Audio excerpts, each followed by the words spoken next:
All right, so I have an idea.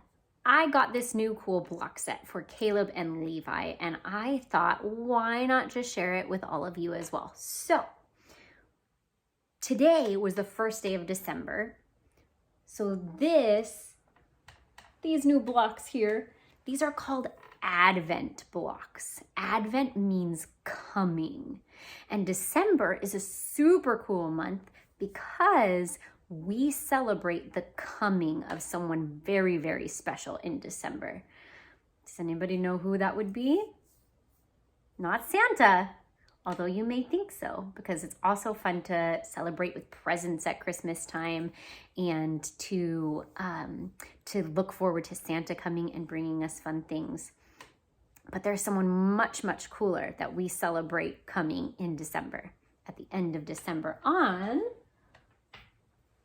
December 25th, which is why our blocks stop on number 25. Do you know who it is? Jesus, you're right. So when we celebrate Christmas, we are celebrating when Jesus was born. And so we have two special blocks. These ones are just our numbers for all the days in December leading up to Christmas. But we have two special blocks. This one is the world. This is where we live, okay? And this one is a star.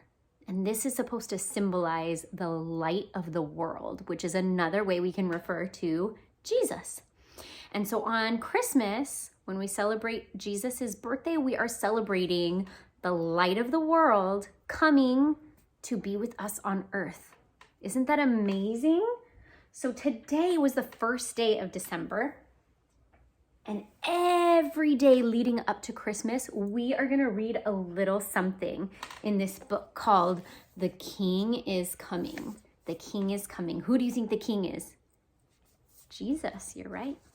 So I'm going to flip our first block here. You ready to see? Here's number 1, December 1st. Let's see what picture is on our block. You ready? An apple. Does anybody know what story in the Bible has an apple in it? Maybe you know, maybe you don't know, and it's okay either way because we are going to talk about this story right now. You ready to hear it? All right. So this story is the story of Adam and Eve. It's called How It All Began, the story of Adam and Eve. And it's from the Bible, from Genesis 1 to 3. Caleb knows the first verse of the Bible. He knows Genesis 1:1. Maybe some of you know it too. It's, in the beginning, God created the heavens and the earth. Genesis 1:1. And that's the story that they're going to talk about here. You ready to hear it? Every story has a beginning, and I'll bet that you've read a lot of books that start with once upon a time or a long, long time ago in a land far, far away. But do you know how your story begins? You might think that your story begins when you were born, but it actually goes back even further than that. It goes back before you were born, before your parents were born, before your parents' parents were born. In fact, it goes back before anyone was born, all the way back to the very beginning. And in the very beginning, there was almost nothing, no people, no houses, no animals, no plants, no candy, no Christmas trees, no... You name it, there was nothing. There was no you, there was no me, nothing. But someone was there, and his name was God. And he was ready to write the greatest story anyone has ever told. It's your story and my story and the story of every single person who has ever lived. It's a story about how much God loves his people, about how far away God seems sometimes, and about the lengths that God would go to get his people back. It's a story about God making the wrong things right and the dark things light. And as it turns out, it's also the story of Christmas. But we're getting ahead of ourselves. So let's go all the way back to the beginning, okay? In the beginning, there was nothing but God. So God looked around and said, let's take this nothing and make something. And that's just what he did. He saw darkness and said, sorry, darkness, I'm making light. And then he said, hey, that's pretty good. And he saw empty spaces and he said, sorry, empty spaces, I'm making planets. And then he said, hey, that's good too.